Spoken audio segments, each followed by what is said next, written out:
말씀의 제목 같이 한번 따라했으면 좋겠습니다. 비상하고 올라가는 인생. 예, 지치지 마시고 피곤해하지 마시고 피곤하고 지치는 그런 우리 일상이 있겠지만도 그 상황 가운데서도 하나님 주시는 또 주님을 앙모하고 앙망하면서 주님을 믿고 바라며 나아가는 우리 성도님들 삶 가운데 비상하고 올라가는 그런 인생이 되시기를 주님의 이름으로 축복합니다.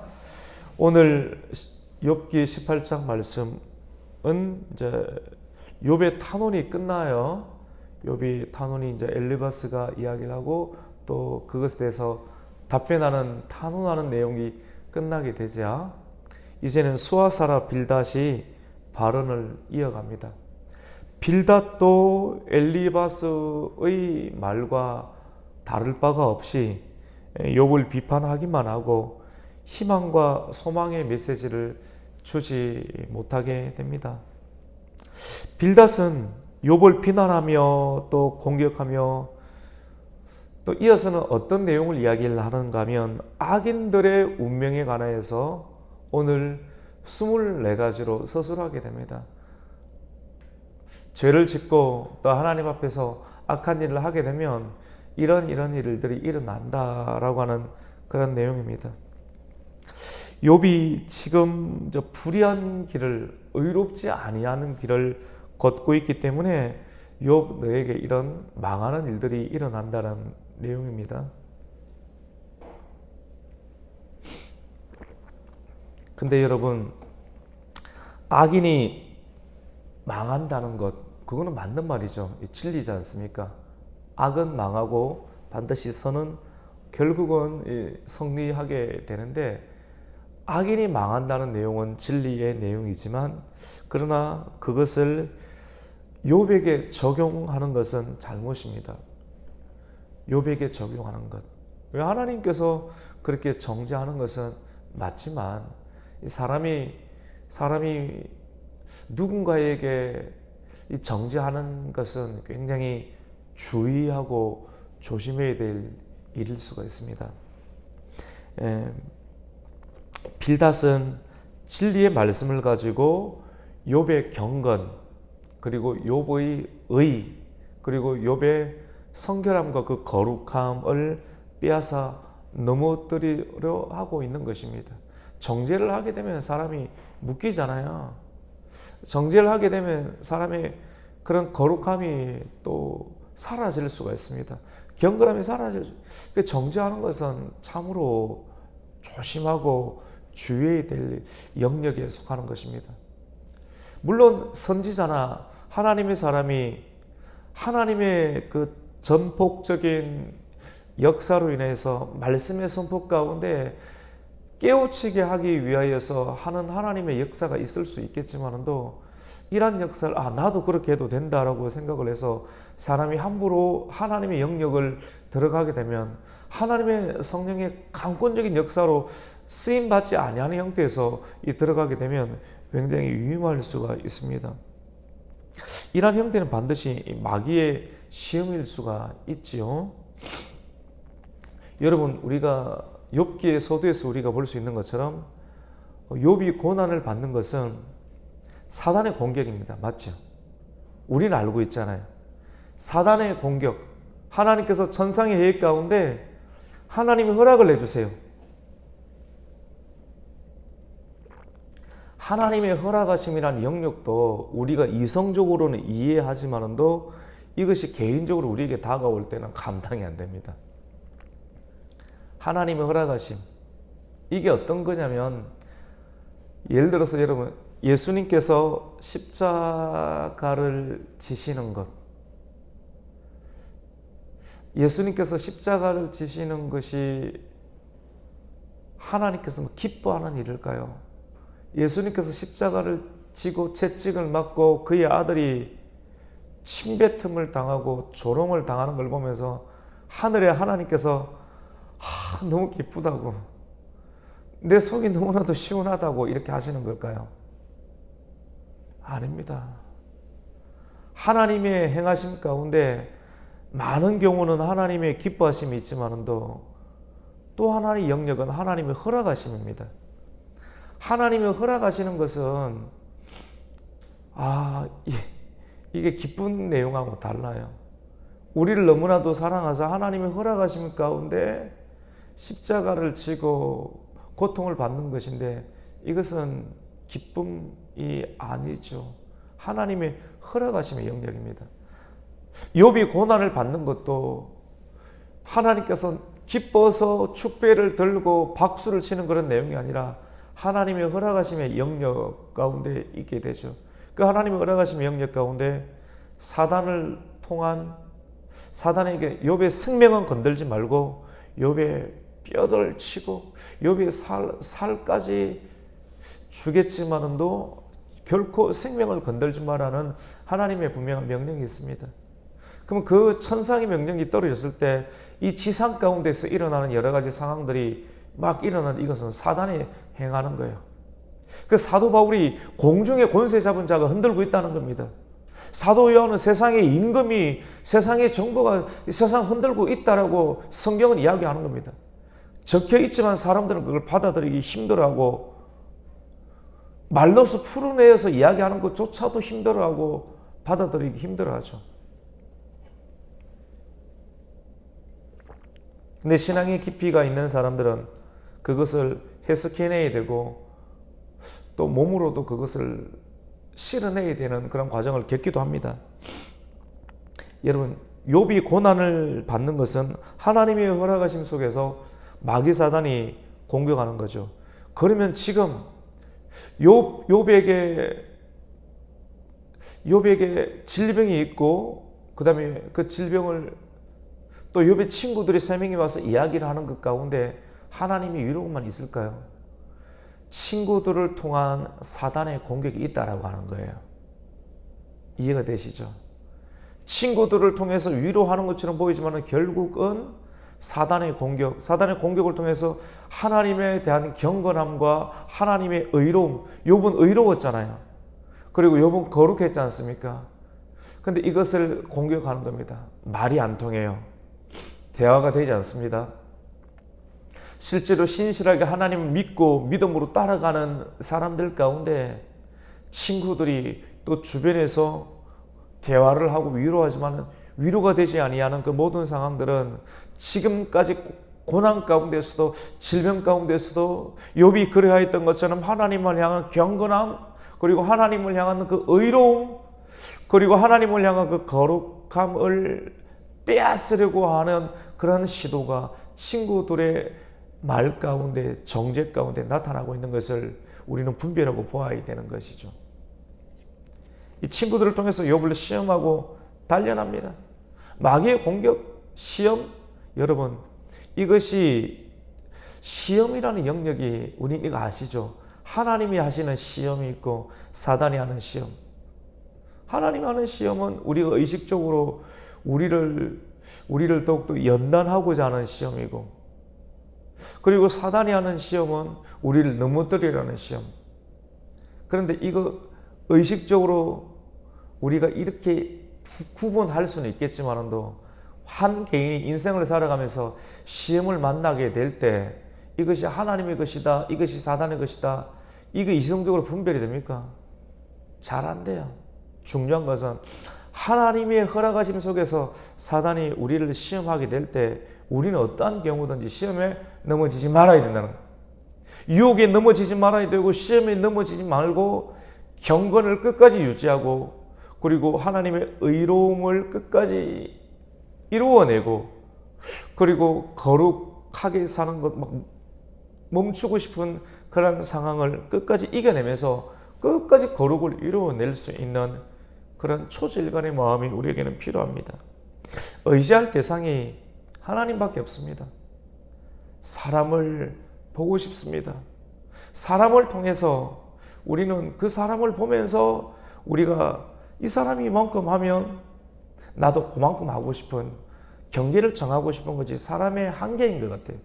그런데 욥처럼 끝까지 의를 붙잡던 자들의 삶, 그 삶은 사람을 의지하지 아니하고 하나님을 의지해야 된다는 것을 우리는 계속 반복되는 욥기 오늘 18장 내일 또 19장 이렇게 가면서 왜 우리가 욥기가 이렇게 지루해야 되고 똑같은 내용처럼 다른 형태로 계속 나오는가? 우리 일상이 이렇습니다. 우리 일상 가운데 우리가 또 참아내야 되고 또 이겨내야 되고 그리고 이를 꽉 깨물고 또 살아야 되는 그런 상황들이 어쩌면 시편처럼 욥기처럼 그렇게 나타날 수 있습니다. 한꺼번에 하나님 부르짖고 기도하면 어둠의 역사가 떠나가고 질병이 떠나가면 좋겠지만도 그렇게 안 떠나가고 계속해서 붙어있고 하나님은 우리의 소리를 들으시는지 못 들으시는지 잘 분간이 되지 않는 것처럼 우리 인생에 여겨질 수가 있는데 그때 욥처럼 끝까지 인내해야 되는 그런 상황들을 성경은 우리에게 보여줍니다. 마귀는 빌닷을 통해서 욥을 무너뜨리려고 하는 그런 관계를 사용하고 있습니다. 여러분, 욥은 그러나 이렇게 대화가 되지 않는 상황 가운데서도 욥은 끝까지 진리를 양보하지 않았고 신앙의 양심을 써서 의의 길을 끝까지 걸어갑니다. 친구들은 세상은 뭐라고 하냐면 너 정말 고집 세다. 교회는 고집이 세다. 왜 이웃에게 잘해야 되는데 왜 그 끝까지 예배를 드리느냐라고 이야기를 합니다. 세상적인 기준으로 보면 그게 맞는 거죠. 친구들의 기준으로 보면 그것이 맞는 거죠. 근데 그게 아닙니다. 신앙의 양심을 사용해야 되죠. 빌닷이라는 친구는 욥이 악인이라고 규정을 하면서 24가지로 사단처럼 비난의 화살을 욥에게 날립니다. 우리 잠깐만 살펴볼까요? 어떤 내용인가? 뒤에서 보면 예를 들어서 13절에 보면 질병이 그의 피부를 삼키리니 질병이 욥에게 피부병을 일으키는 것 그거는 바로 네가 악인이기 때문에 그런 거다. 그 증거라는 거고 16절에 보면 밑으로 그의 뿌리가 마르고 위로는 그의 가지가 시들 것이며 시편 1편 1절에는 복 있는 사람은 시절을 쫓아 열매를 맺고 가지가 청청한데 뿌리가 마르는 거 보니까 네가 하나님께 역사를 두고 있지 않으니까 그렇고 너의 가지가 마르는 거 보니까 너는 분명히 악인이라는 것이죠. 이런 형태로 쭉쭉쭉 모든 내용들이 21절까지 욥이 악인이라는 내용들을 규정하고 있습니다. 그 첫 번째 내용이 5절에 나오거든요, 여러분. 5절 전에 내용을 잠깐 보시면 18장 1절에 수하사는 빌닷이 대답하죠. 2절에 보면 너희가 어느 때에 가서 너희라는 말이 좀 해석이 분분한데 그냥 욥이라고 생각하면 됩니다. 복수처럼 보이지만 너희가 어느 때까지 말의 끝을 맺겠는가? 네 언제까지 말대꾸를 그래 꽂고 가겠느냐? 이렇게 이야기를 하는 거예요. 네가 말하는 거 보니까 3절에 우리를 짐승으로 여기는데 우리 엘리바스나 빌닷이나 소바를 짐승처럼 여기면서 우리에게 말대꾸하고 말 듣지 않는데 부정적으로 보는데 제발 정신 좀 차리라 이렇게 빌닷이 이제 이야기를 하는 거죠. 그리고 4절에 보면 울분을 터뜨리며 자기 자신을 찢는 사람 욥 보고 말하는 거예요. 너 때문에 땅이 버림받겠느냐 바위가 그 자리에서 옮겨지겠는가. 네가 끝까지 의롭다고 주장하는데 그거는 그렇게 주장하게 되면 땅과 또 바위를 그 자리에서 옮기는 것인데 그게 말이 되지 않지 않느냐라는 이야기입니다. 그리고 한 두 가지만 이렇게 보면 세 가지만 보면 여러분 자 24가지로 욥을 공경하고 악인으로 규정하고 있는 내용이 5절부터인데요. 우리 5절을 한번 읽겠습니다. 시작. 악인의 빛은 꺼지고 그의 불꽃은 빛나지. 악인은 빛이 꺼지고 불꽃이 빛나지 않는다는 내용이고요. 두 번째로 또 공경하는 내용이 6절이에요. 같이 읽습니다. 그의 장막 안은 빛은 어두워지고 그 위에 등불은 꺼질 것이요. 이런 식으로 신앙 상담과 위로가 이렇게 전해지는데 콕콕 찌르는 거야. 마지막으로 우리 7절 말씀을 보면서 오늘 시간들을 좀 정리했으면 좋겠는데요. 우리 7절 같이 한번 읽습니다. 시작. 그의 활기찬 걸음이 피곤하여지고 그가 마련한 꾀에 스스로 빠질 것이니. 오늘 전체적인 내용이 빌닷이 욥을 정죄하는 내용이 있거든요. 24가지로. 내용은 우리가 충분히 이해가 되었고, 오늘 7절에 있는 것처럼 그의 활기찬 걸음이 피곤해진대요. 여러분 피곤하시죠? 저도 피곤합니다. 육신을 가지고 있는 사람이 피곤 안 할 수가 없습니다. 그런데 오늘 빌닷이 하는 내용들을 통해서 너 피곤하지? 욥, 너 그의 활기찬 발걸음. 왜냐하면 잘 되고 있을 때는 기분이 좋으니까 그 기분 좋은 느낌으로 막 살아가다가 이제 하나님이 심판하셔서 너의 가정이 무너지고 재산 다 망하고 너희 몸의 피부분까지 이렇게 몸속에 구더기가 막 움직이는 단계까지 있으니까 이런 단계에 빨리 회개하라니까. 이거는 네에게 죄가 있다는 증거 아니냐. 그의 활기찬 걸음은 피곤하여지고 이렇게 욥을 정죄합니다. 악인은 피곤해지고 의인은 피곤하지 않다는 그런 내용이죠. 다 진리입니다, 이 내용이. 근데 욥에게 적용하는 것이 이제 문제라는 내용인데, 우리가 이 말씀을 통해서 우리가 오늘 이 아침 가운데 우리가 힘을 내기를 원하는 중요한 관점이 있습니다. 이사야 40장 31절 말씀 가운데 우리가 참 중요한 말씀이 있어요. 오직 여호와를 앙망하는 자는 새 힘을 얻으리니. 같이 해봅시다. 오직 여호와를 앙망하는 자는 새 힘을 얻으리니. 어떻게 하느냐면 독수리가 날개치면서 올라가는 것. 날개를 치니까 올라가는 거예요. 가만히 있으면 떨어지지만 주님을 앙망하는 자에게는 하나님께 시선을 고정하고 주님을 믿고 주님을 바라고 주님을 기다리는 자. 앙망이라는 말은 주님을 소망하는 거예요. 앙망, 주를 앙모하는 자. 믿음과 소망과 사랑이라는 세 개의 끈을 가지고 하나님을 붙잡고 여러분에게 있는 믿음의 날개를 쭉 뻗어서 휘두르는 거예요. 그렇게 하면 위로 비상하고 올라가게 되는 인생을 살게 되는데, 이런 사람은 올라가고 다른 박질하지 아니하여도 어떻게 하냐면 같이 봅시다. 곤비하지 아니하고 같이 봅시다. 걸어가도 피곤하지 아니하리라. 우리 인생이 참 고되고 끊임없이 날개짓 해야 되고 끊임없이 발을 움직여야 되고 손을 움직여야지만이 수고해야지만이 살 수 있는 인생인데, 이런 인생을 살아낸다 할지라도 주를 앙망하는 자에게는 같이 봅시다. 피곤하지 않습니다. 이런 내용을 줘요. 빌닷은 너 피곤하지? 피곤한 거 재미없지 인생? 그런데 우리가 이 말씀을 통해서 의인은 죄가 없는 것이, 우리는 죄 다 죄 있는데 하나님을 앙망하는 사람이 의인이라는 겁니다. 주를 바라보고 주를 믿고 주를 향해서 믿음으로 걸어가는 자는 의인이 되는데, 이런 사람, 앙망하는 사람은, 주를 앙망하는 것, 소망하고 기다리는 사람은 같이 봅시다. 피곤하지 않습니다. 이사야 40장 31절에 나오는 피곤함이라는 것은, 피곤하지 않다, 곤비하지 않다는 것은 실제로 원문을 해석해 보면 어떤 내용인가?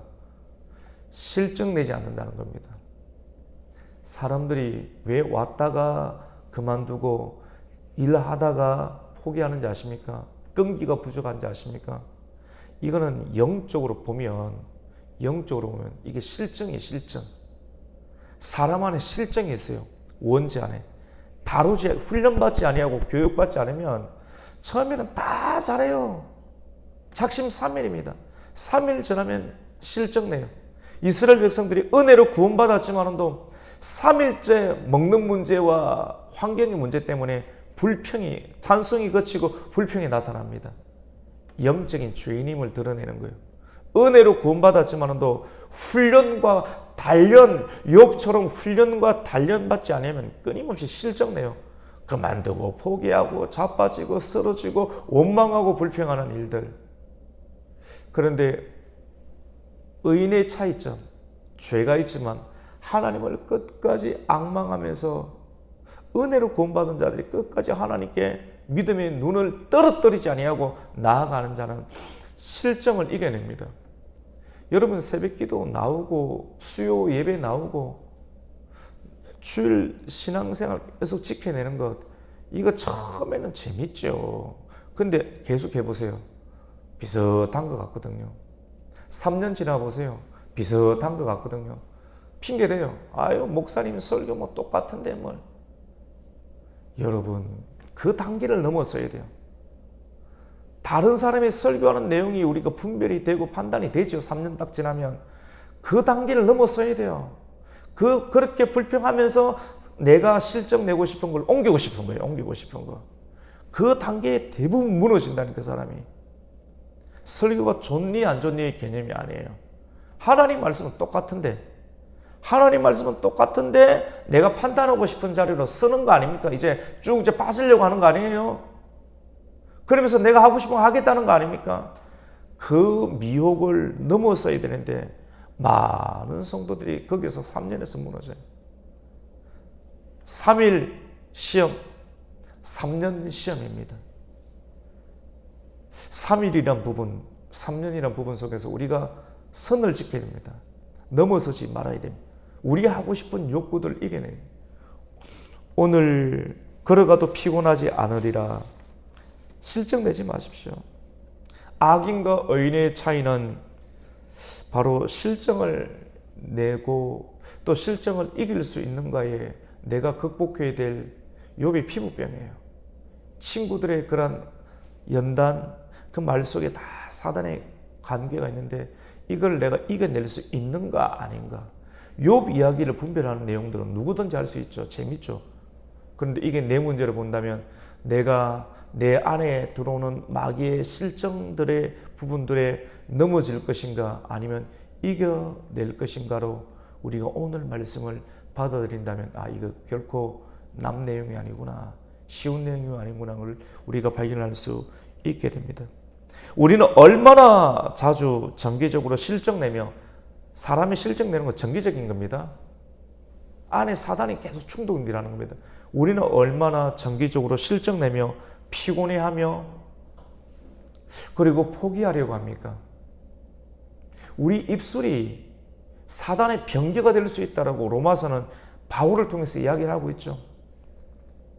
우리가 예수를 믿고 또 구원을 받아서 의인의 길에 들어선 자는 실정내는 삶의 습관을 버려야 합니다.